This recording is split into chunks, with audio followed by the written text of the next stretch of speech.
মহাত্মা গান্ধীর ছবি কেন সব ভারতীয় নোটের উপর থাকে? আপনারা হয়তো ভাববেন এটা স্বাধীনতার পরে পরেই ডিসাইড করা হয়েছে, কিন্তু এটা ঠিক নয়।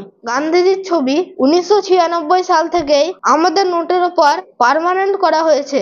আর সবচেয়ে প্রথমবার 1969 সালে তার 100তম জন্মবার্ষিকীতে তার ছবি দেওয়া নোটে একটা স্পেশাল সিরিজ জারি করা হয়েছিল। তারপর 1987 সালে 500 টাকার নোটে একটা স্পেশাল সিরিজ আনা হয়েছিল, যেটাতে গান্ধীজির ছবি ছিল, আর বাকি নোটে অশোক স্তম্ভ বা কিষান আর স্যাটেলাইটের ছবি ছিল। কিন্তু পরীক্ষা করে দেখা গেল অ্যানিমাল আর নন লিভিং থিংস নোটের চেয়ে মানুষের চেহারা দেওয়া নোটের কপি বানানো বেশি কঠিন। আর গান্ধীজির পপুলারিটি সেই সময় পুরো দেশে ছড়িয়েছিল, সেই জন্য আরবিআই গান্ধীজির ছবি ইউজ করার জন্য ডিসিশন নিয়েছিল।